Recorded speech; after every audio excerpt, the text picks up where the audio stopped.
Everybody knows a taxi driver likes being over-tipped, but you can't blame him for not liking being tipped over.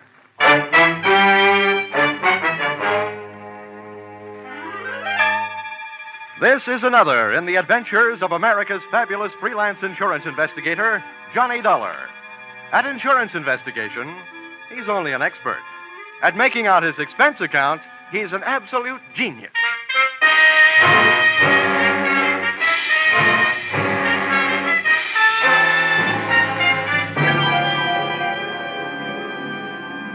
Expense account submitted by Special Investigator Johnny Dollar.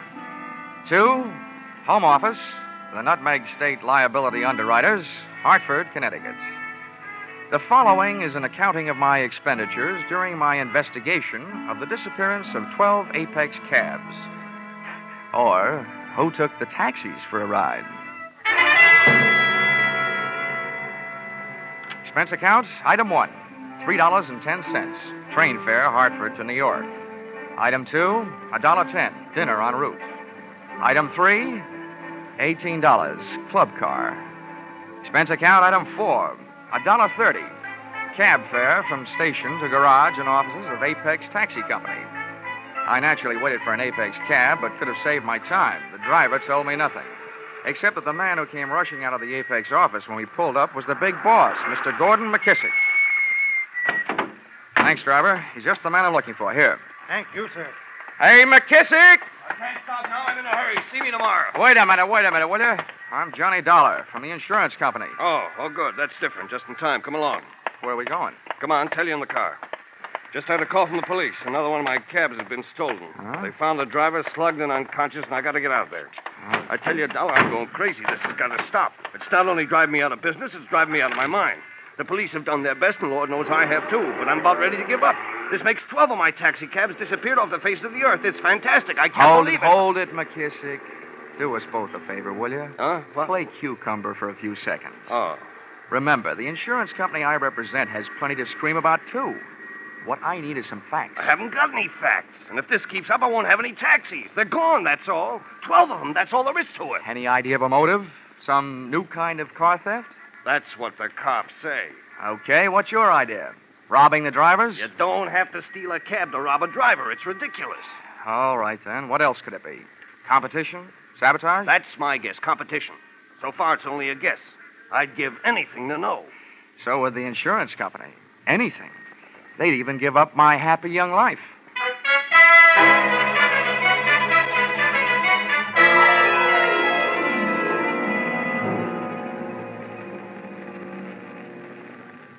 This is it. 13th and East River. Yeah, and there's the crowd. Humanity's strongest magnet. All right. Blood. Yeah. Back. Please. Stand back. Come on. Hey, officer. Huh? What do you want? Look, here's my ID. This man is McKissick, the victim's boss. How about getting us through that crowd? Well, all right, but I don't know. The right side of his face don't feel much like talking. It's caved in. Stand aside now. Come on. Move. Out of the way. Come on, Dollar. Let's move Clancy, in. open Okay. them up. I can't breathe in here, let alone the hurt man. Move Get out of the way, back. will you? Okay, Mr. Dollar. Here you are. Oh. Hey, are they right? Is this one of your men, McKissick? Yeah, George Brandon. Been with me 4 years. Oh. Brandon, listen to me. Who did it? Do you know who did it? Try hard, will you? Never saw him before. Yeah, Brandon, only one. Well, what did he look like? Come on, boy. Hey, little guy. Dark. He talk funny. He talked funny? How, Brandon? How? An accent? Hey, Come on, Brandon. Well, that's it. All right, clear the way. Stand back. Clear the way for the ambulance. The ambulance. The ambulance turns out to be the wrong kind of a wagon.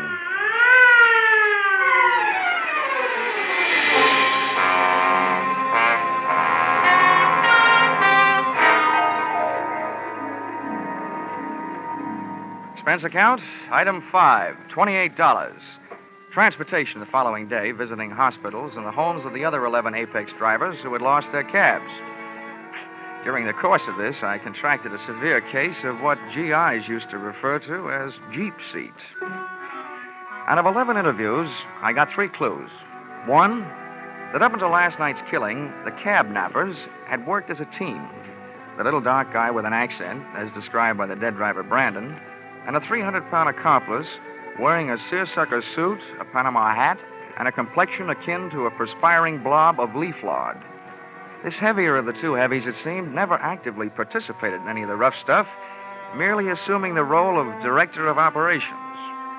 Clue number 2, that in each instance, the driver's uniform cap was also stolen, which indicated to me merely that the getaway driver was very much interested in looking like a cab driver.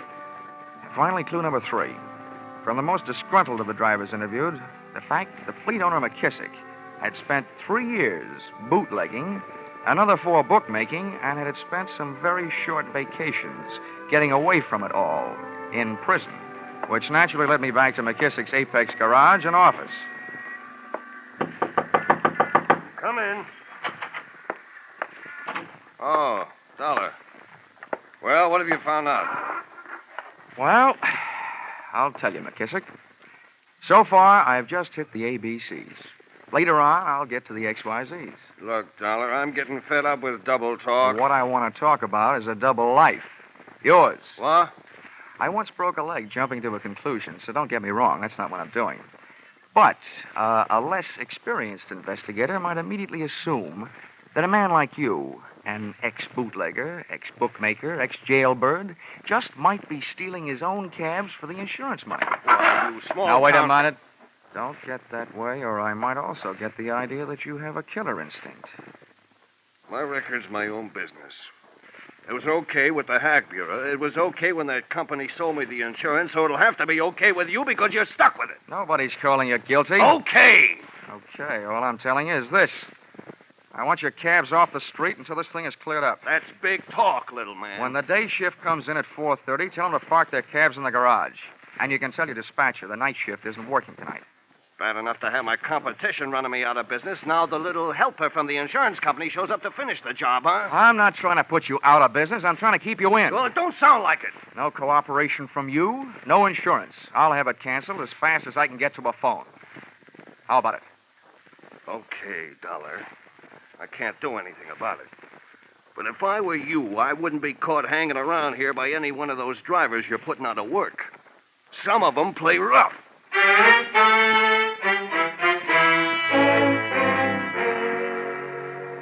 You can always depend on a cab driver for being on time, when it's time to knock off work.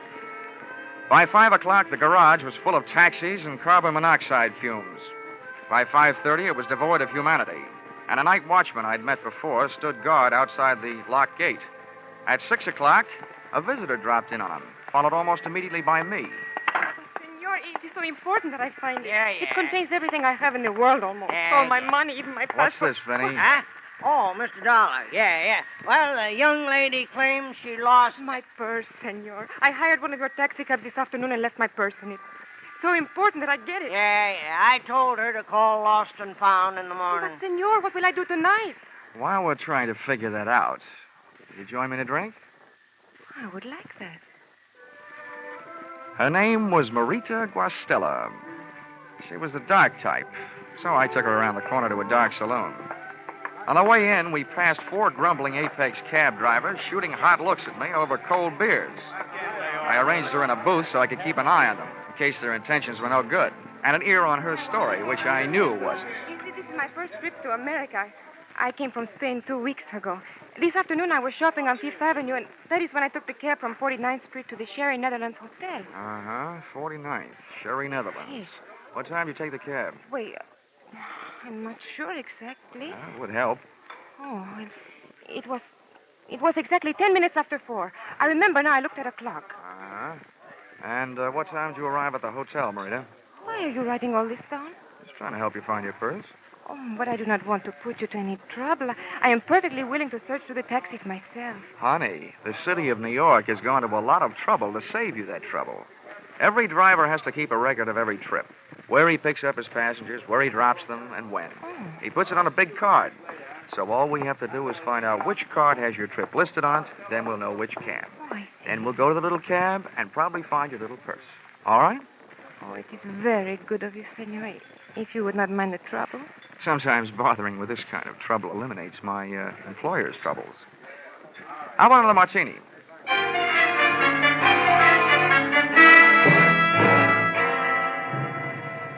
Expense account, item 6. $4, bar tab. Tip to waiter, $1.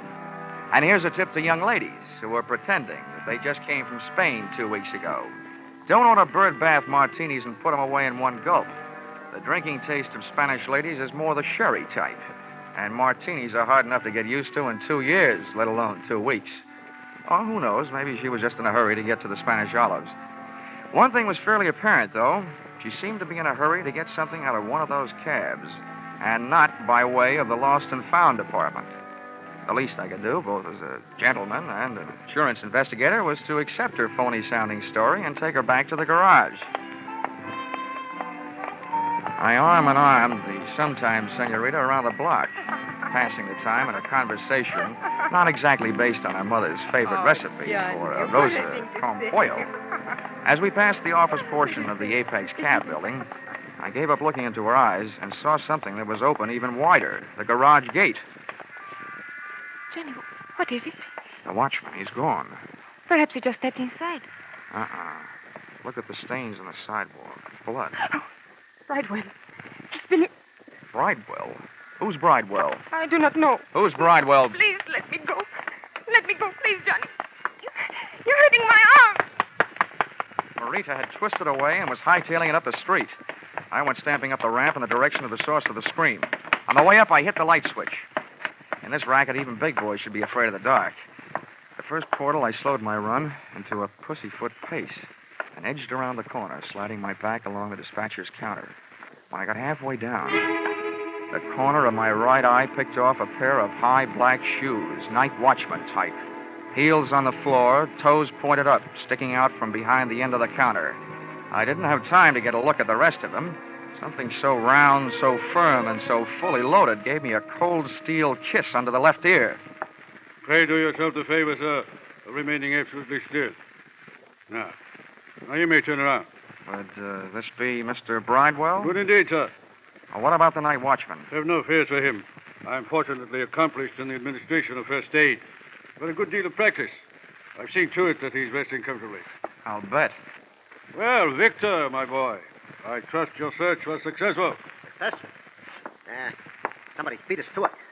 All them cabs has been searched. Nonsense, my boy. How can you tell in so short a time? How about taking a look for yourself, fat boy? You couldn't possibly have picked over all of them. Proceed with the search and quickly. In the meantime, perhaps our friend here is the proprietor of the search that preceded ours. In this case, practically anything could happen. Yes, anything could. Knowing that should encourage you to mind your manners. Now, sir, will you accompany me to my hotel where we can discuss this further?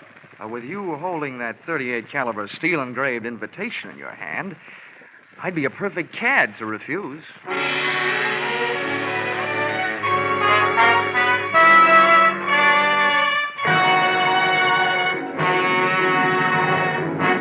In just a moment, we'll return to the second act of Yours Truly, Johnny Dollar. Now, with our star, Charles Russell, we return to the second act of Yours Truly, Johnny Dollar. And tonight's story, Who Took the Taxis for a Ride?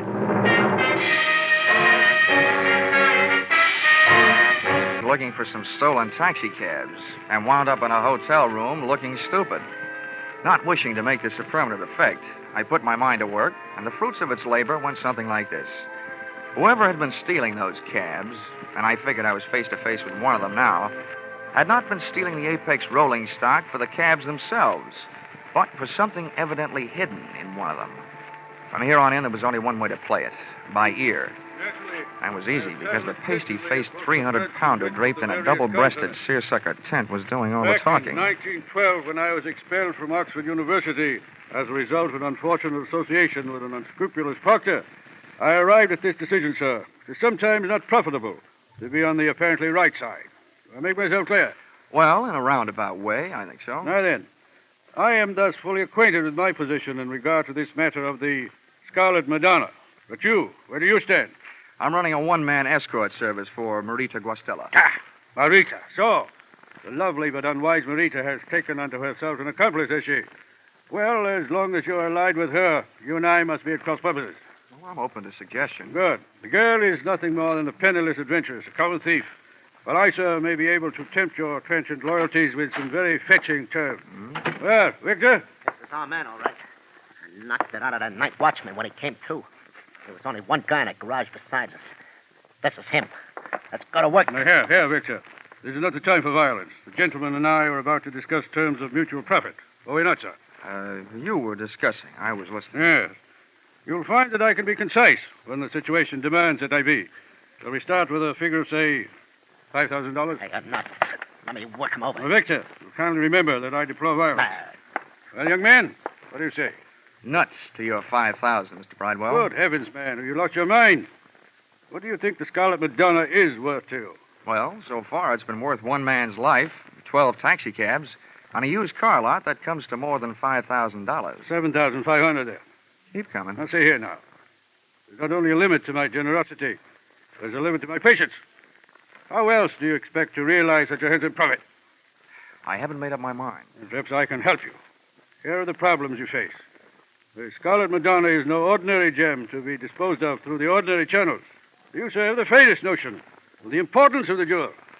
I've got a hunch I could retire for life on it. And a very short life it might be.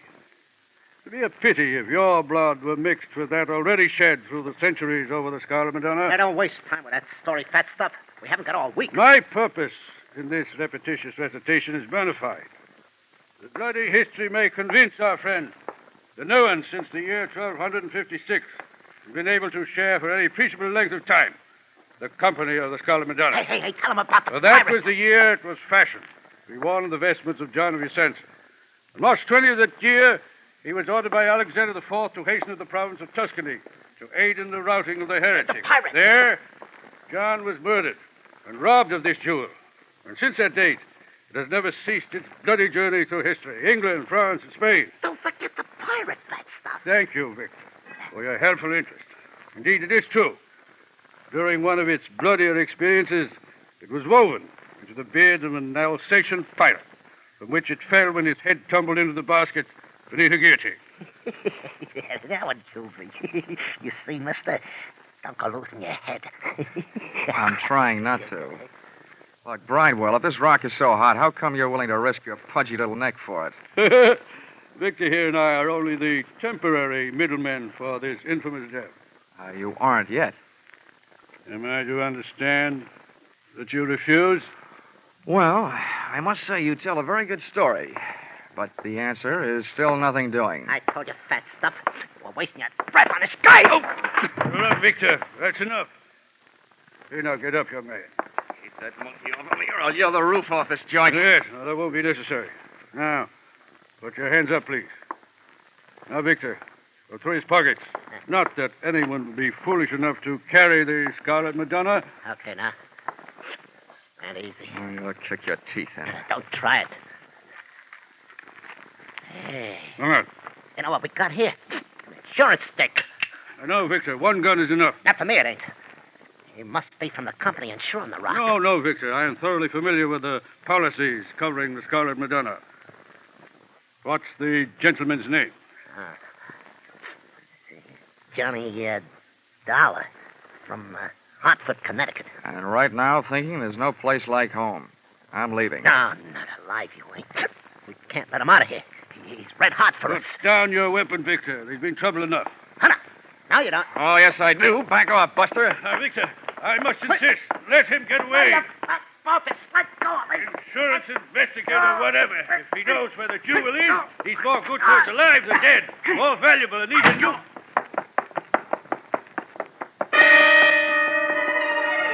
The elevators weren't fast enough. I hit every fourth step down 8 flights of stairs to the lobby and out into the street. Mr. Dollar. Hmm? Johnny, I must see you. Oh, Marita. Well, this saves me looking for you. You just tag right along. Taxi! Here you are, sir. After you, Lady of Spain. Thank you, Johnny. You're welcome.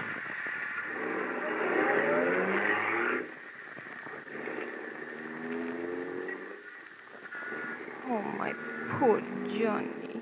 What did they do to you? A gentleman named Victor hung a right hand on me. complete with signet ring. Oh, Johnny. Oh, never mind that hanky. I'm not in the mood to be dabbed at. I'm so sorry. Johnny, what did they tell you? Oh, no, you don't.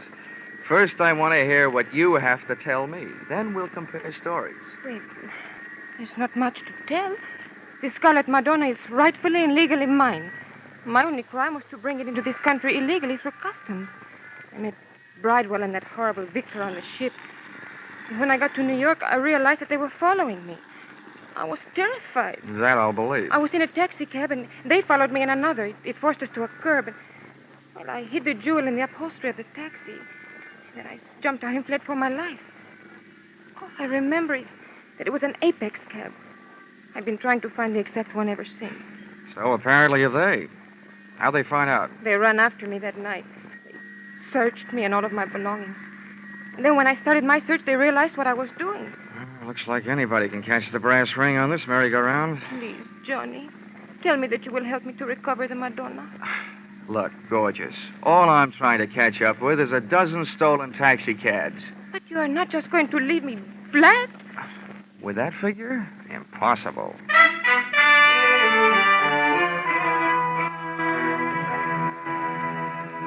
I took Marita to a small hotel, got her a room, and while she was taking a bath, I stole her clothes and left her, locked in that strongest of midtown prisons, nudity. The first joker I went looking for back at the Apex garage was the unfortunate night watchman. I found him sitting up and taking nourishment out of a bottle and nursing an egg on his head that would have hatched an ostrich. Oh, it's you, Mr. Dollar. Yeah. I tell you, I've been worried about you. Yeah. Thank heavens you're all right. No thanks to you. No, what do you mean, sir? I mean, why'd you tell that sawed-off ape who slugged you around that I searched these cabs in here last night? Why, I didn't mention you, sir. I told him it was the boss, McKissick. Huh? Yeah. McKissick? Where is he now, do you know? He just came by. I believe he's next door in his office. Thanks. Yeah. Oh, McKissick. This case is developing more suspects than a garlic breath in a crowded elevator. Now, listen to me, McKissick. That's a double-crossing scum. I tried to level with you. 10,000 is my top offer. Turn it over. Let's see your money.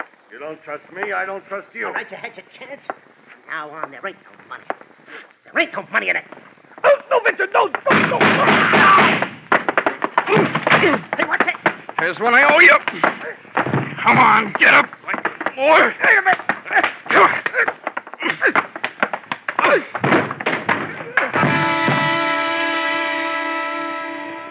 Then I finished the job he had started. I found the Scarlet Madonna clutched in McKissick's dead hand.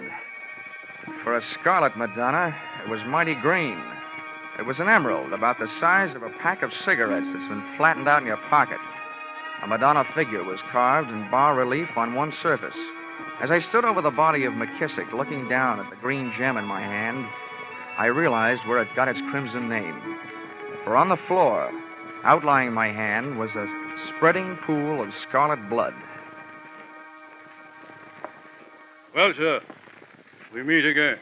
Yeah, so it seems. May I offer you my congratulations, at the same time request that you hand over the Scarlet Madonna? Being unarmed, as you are, you're not welcome to it. Well, perhaps I have something more persuasive than a weapon. Here are my credentials. I'll look at them if you'll back up against the wall. Very well. You'll also find there a letter authorizing me to the legal possession of this infamous, this hateful, this accursed instrument of greed. Will explain that it's been my odious duty to retrieve it for its rightful owner, the Stillwell Museum in London, from which it was stolen by Victor and his erstwhile lady-in-waiting, the exotic Marita. Insurance investigator. You? Where do you come from? What's your outfit? Yes, I thought I'd set you back on your heels. I'm from London. Pity we didn't have each other's interests classified earlier. We might very well have, shall we say, collaborated in this matter. Yeah. I'm sure there's an unvoiced question lurking on the tip of your tongue. My association with the bestial Victor. Well, at this point, I didn't want to insult you.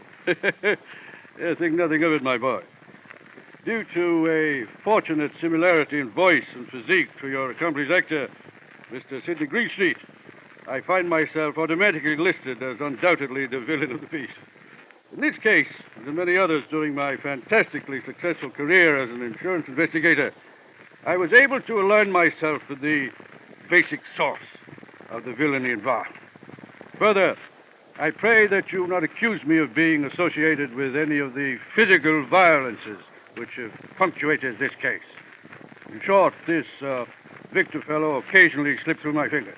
Look, all I'm trying to find is 12 lousy taxi cabs. Well, then, your troubles are at an end, my boy. I shall write out an address. Fine. And then... there you shall find them unharmed in the warehouse hard by the East River. Okay. You'll forgive me, I'm sure, if I tell you that in this case, it is but another small milestone in the glorious pathway strewn with superior accomplishments in solving those minor mysteries evolved by the niggardly minds of the sniveling criminals who would offend the sanctity of that guardian of the peace of the public mind, the insurance company. Amen.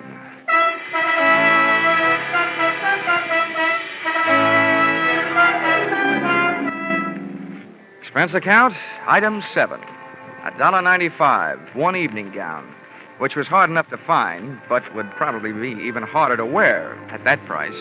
Purchased in an all-night salon de mode on 136th Street. This dress I gave to Mr. Bridewell to take with him when he went calling on Senorita Marita Guastella, prior to turning her over to the police. Expense account, item 8, $6.10. One bottle of you-know-what, with which to gargle the half-good, half-bad taste left by this case out of my mouth. Expense account, item 9, transportation. No, come to think of it, you can forget this item for a while. I think I'd better stay here in Manhattan and rest up a bit. Expense account, item 9, $400. Advance, entertainment and things, while resting on my laurels. Or possibly Mr. Bridewell's laurels. But anyway, resting. Expense account total, $1,100.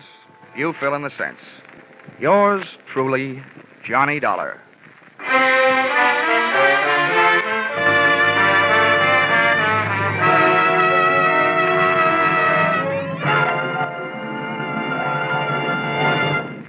Yours truly, Johnny Dollar, is produced and directed by Norman MacDonald and stars Charles Russell, with script by Paul Dudley and Gil Dowd. Featured in the cast were Herb Butterfield as Mr. Bridewell, with Paul Dubove, Lillian Baeff, Lou Krugman, Junius Matthews, Jan Arvin, and Jack Prusian. The special music is written and conducted by Leith Stevens.